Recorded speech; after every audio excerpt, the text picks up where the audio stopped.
Hey guys, it's Abby and today I'm going to be doing my August wrap-up.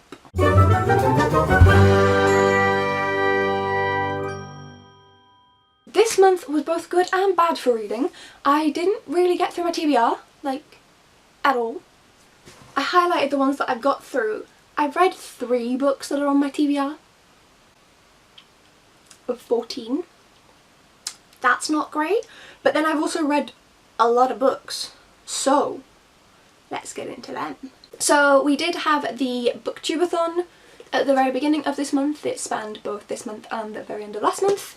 So I read The Last 7 Months of Anne Frank by Villy Linver, Alice by Christina Henry, Weird Sisters by Terry Pratchett, Battle of Britain by Chris Priestley, and Runaway by Meg Cabot, and these were all read for the booktubeathon. I also technically read Bright Shiny Skylar, but we don't talk about that. So these were my booktubeathon reads, so already I've gotten through a decent amount at the beginning of the month. Now on to the books that I was trying to get through after the booktubeathon, after my giant slump.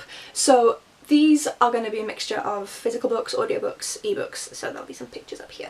The first one does have a picture. I'm reading from my little bullet journal here. Sheets by Brenna Thumler. This is a graphic novel based around a girl whose mother has passed away and she's looking after this laundry, and there's also a little ghost who's covered in a sheet and they interact. And it's a really cute little thing. I really enjoyed it. I think it would be a lovely thing to give a child. It was a really nice thing. That's all I can say about it because I don't want to spoil anything, but it was just really sweet. Next up is Mortals and Immortals of Greek Mythology. I'm not sure how to say this person's name because their first name is Francois, I think? Or Francois, I don't know. And then the last name looks German, like Rachmul. So, much apologies. I've got no flipping clue how to say your name. It's translated from French into English. I only speak English, sadly. This was aimed at children and obviously talks about the Greek mythologies. It's a really good book. They managed to dim down the violence without taking it away from the story, so they still very much include all of the shit that the Greek gods did, but they made it a lot more child friendly. And it was a more graphic than I was expecting for a kids book, but not graphic at all, if that makes sense. Yeah, if you're used to reading kids books about stuff that's more adult, you'll get what I mean. You know what I mean. It's a good book. And the illustrations were really nice too. Then I finished up the Time Traveller's Handbook. I started this in the 7 in 7 readathon and got halfway through and I just wanted to finish it up. I really loved this. It's such a unique idea and a really brilliant book, and I've never heard anyone else talk about it, but basically it's like a holiday guide. Holiday guides. You know how you get travel guides when you want to go to the Caribbean or Hawaii or wherever. And it tells you, how to dress, what to expect, what you'll be doing on your trip. And this does that too, but it's based in historical events. Some of them are really recent history. I think the most recent is the fall of the Berlin Wall, which my parents were alive for. Yep, my parents were alive for that. Very much alive. They were also alive for the Woodstock Festival. But then they also have stuff like the 235th Olympiad, the eruption of Vesuvius, Marco Polo being in China in 1271. So yeah, both very recent history, which I wouldn't really call history, but it will be history, and actual history. Like, the fall of the Berlin Wall feels stupid to call it history because it wasn't that long ago, it's like 30 years ago. However, this will be like a monumental point in history, just when we've went through time of it. So basically this is a timeless book. There we go. Yeah, I really enjoyed it. It's a lot of fun. I actually learnt quite a bit and also really enjoyed the bits about things I already knew. So definitely recommend this one. Next up was Animal Farm by George Orwell. I had never intended to read this. It was never like, yeah, I'm going to get to that. And then I've been watching more of Ariel Bassett just because of the booktubeathon, and I was like, I'm going to read it. But I read 1984 via audiobook, so I also listened to this. And I'll grab myself a physical copy at some point, but I enjoyed it. I only gave it 4 stars rather than 5, which is a pity. But that might have been because of the audio format. It tends to distance me from stories. So I may have to reread it at some point, and I might give it a 5 then. But yeah, I don't need to explain this. If you want stuff on this, go to Ariel's channel. Then I finally read Throne of Glass by Sarah J Maas. This is my first ever book by her, and I'm not gonna lie, I loved it. I give this 4.5 out of 5 stars. It doesn't quite get 5 because there are a few problematic aspects in it, but I can't deny that I loved it. I was so invested. My poor boyfriend had to listen to me go on about it because I read it when I was at his. The character, like, I'm going to say this wrong, Selena Sardothien, it's fine in my head. She's really obsessed with how she looks. And I'm like, girl, just shut up. But like, I don't think that that's a problematic issue in itself. Like, oh, she's so obsessed with how she looks. Yeah, some people are. This is just a character that I personally don't really identify with. Like, she's not me. But that doesn't mean that there aren't people who won't identify with her, and I don't have to identify with a character to enjoy a book with them in.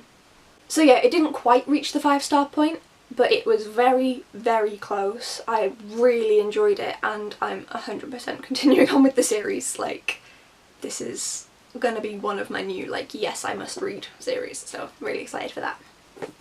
My voices went funny. And then last but not least, is King of the Seven Lakes by A.B. Endicott. I gave this 5 stars. This is the second book in the, oh, what's it called? I can't remember it. Fortress Continent? No. God-Kiss Continent. The Legends of the God-Kiss Continent. I've got it. So this is the second book in the Legends of the God-Kiss Continent series, and it is absolutely amazing. I'm this passionate about it.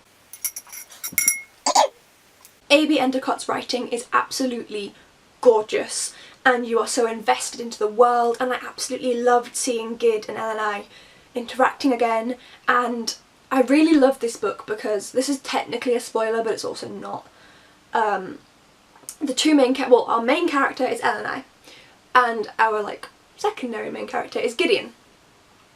Male and female, but there's no romance. They're just really good friends. And I love that. There is romance within the books, like, it's not devoid of romance, but the two main characters that we are interacting with the most aren't automatically in love with each other, just incredibly close friends. But then on top of this amazing friendship that's beautiful, we also have intricate different relationships with different people. There is some romantic aspects, there is political intrigue, there is kind of like a... I can't describe it without spoiling it, but can you tell I really enjoyed it? Like, it was such an amazing read, and I'm so excited for the third book. The only bad thing, Mrs., if you're watching, she probably isn't, but you know, A.B. Endicott, Alice, if you're watching, why do we not get more of Elenai and Gideon? The third book in the series is in a different section of this world completely. There are, like, second country, first country, third country, fourth country. It's based in the second country, that's, the first two are based in the second country, that's why I mentioned it first. But we go to the fourth country. I need my Elenai. I need my Gideon. So, like, I'm really looking forward to book 3, but I need book 4. Like, I need more of it. I'm so invested in the series. It's one of my absolute favourites. I've read them all on ebook. Alice was lovely enough to send them to me for review. Well, I got the first one from NetGalley, and then I got King of the Seven Lakes to review from her, because she's an absolute star, and I, like, need to buy physical copies of these. I go on all the time to you guys about how I have no money, and, like, I don't, but these are on my to-buy list. Like, they're on my Amazon. They're in my cart on Amazon. And as soon as I have enough money, I am buying them, because I just, 1, I want them on my shelves, and 2, I want to support Alice. She's a self-published author, so, like, it's not like she's got a big publishing house behind her, but these books are amazing. They're so, so good. My camera cut off, so I thought I'd finish that sentence. They're amazing books. Can you tell I'm obsessed with them? Just a smidge, just a little bit. I'll shut up now. I should probably do my, like, an individual video just for this series. But yeah, that was my August TBR? That was my August wrap-up. So I really didn't get to most of the books that I wanted to in my TBR video, and I did really want to read them. I'm planning to try and read a lot of them in September, Most of them I want to read in September, although who knows if I'll actually get to them. I didn't have the time or the motivation. I visited my boyfriend for a little while. He doesn't live in the same city as me, so I went down there. After the 7 and 7 and the booktubeathon, I needed a break from reading, and I just had other things that I needed to do to prepare for the next academic year, so it wasn't my priority. But I still did get quite a bit of reading done and read some absolutely amazing books, so I'm still quite happy. So thank you so much for watching, guys. Hopefully next month I'll be a little more successful with reading my TBR than I am this month, but we'll see, and it doesn't really bother me too much either way. It's just kind of a goal, and if I don't reach it, I don't reach it. Reading's fun, not a chore. So yeah, thank you so much for watching, and I'll see you guys next time. Bye!